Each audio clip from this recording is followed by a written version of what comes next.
This segment brought to you by Sure Crop, liquid crop nutrition delivered right to your farm. We're back. Let's go to Kyle Bauer, who is with Chip Schilling from BASF, to learn about the importance of protecting the monarch butterfly. Hi, this is Kyle Bauer. I get an opportunity to visit with Chip Schilling with BASF, and we're going to be talking about butterflies, as in monarch butterflies. BASF has made a huge investment in trying to enhance the number of monarch butterflies. Why do I, as a farmer, care about that? Well, I mean, one part is it's biodiversity on your farm, and we see that biodiversity are a lot of what people are talking about, and this is an easy way for you to really reestablish or protect the milkweed habitat that you might have, to provide that area where they can live, thrive, survive, regenerate year over year. Well, certainly a few years ago, they were blaming the reduction in monarch butterflies with a lot of the newer technologies that we had in agriculture, and that really wasn't fair. It wasn't true, and a lot of us were afraid they were going to take that away from us.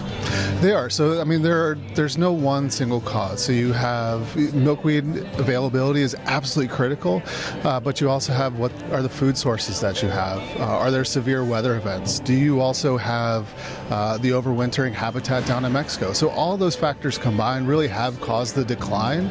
But like you said, it's not easy to pinpoint one versus the other. That's the reason behind it. Truly, one thing you are working heavily on is bringing back the milkweed. And I'll be honest with you, on our farm, I think I was as guilty as anyone on taking out milkweed. The new technologies were available to take those out. I had no idea that the monarch butterfly cared about the milkweed.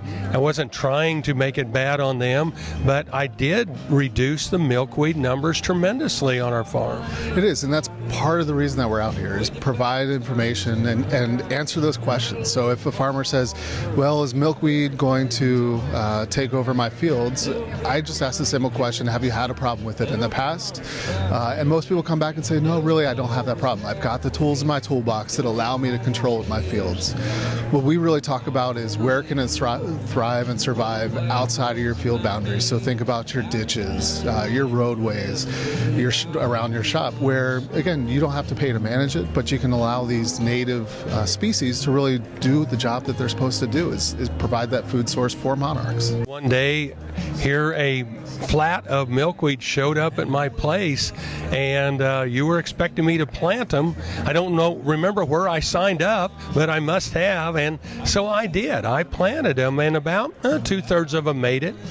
They do. So we do this every year. This is year number 4 for us, where we give away 1,000 flats of either swamp milkweed or butterfly milkweed. So if you were interested in receiving it, you can go to milkweedplease.com, sign up there. The milkweed ships the second week of May, hopefully after the last frost. And that way you can have an opportunity to get it established, make sure it comes back year after year. So you're providing and creating new habitat for the monarch. Well, when I was planting it, I live on the edge of town, had some people walk by. They asked what I was doing, and I said I was planting milkweeds. They said why, and I said for the monarch butterfly. And I looked like a very responsible person for the environment just by doing that little bit of work. And actually, everybody's been interested all year about how they came out and if I've seen more monarchs. Exactly, and it spurs the conversation, and that's part of it. I had a guy here earlier today. He said, yeah, 2 years ago I got milkweed, and he brought his 3 friends back that wanted to do it. So it is part of the conversation when you get that snowball effect of, I had one person that's interested, you had a conversation with maybe 5 or 10 of your neighbors, and they sit there and say, well, what can I do around my property? So part of that whole thing is, it's easy, they can see it's not causing you any problems on your farm. What can I do? And that's one of the reasons I think why we've seen that shift of people thinking about milkweed's a trouble weed. No, it's not. I can control it. And what can I do around my property to provide that habitat? How do we know if we're making improvement? How do we know if we're helping any? So the one time per year that we're able to do an estimate of what the population is every winter. So every winter in Mexico, they count the number of roosts in the Oymel fir forest, and and calculate the total number of acres that are covered. So that's really the one way in which they can do it. Otherwise, we're not going to be able to count individual butterflies throughout the country. But that's where they can sit there and say, are we making a dent? Are we providing, are things going right where you are seeing that population increase year over year? Last year, it was a 10-year high, so that's what we want to see. Our hope is that when the population numbers again are either at the same level or maybe above. But we also know, because it's an insect, it's got great migration.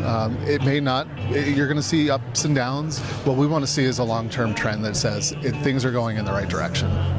We're visiting with Chip Schilling. He's with BASF, and we've been talking monarch butterflies. This is Kyle Bauer reporting from San Antonio. Thanks, Kyle. Come back after the break for the Kansas Farm Bureau update.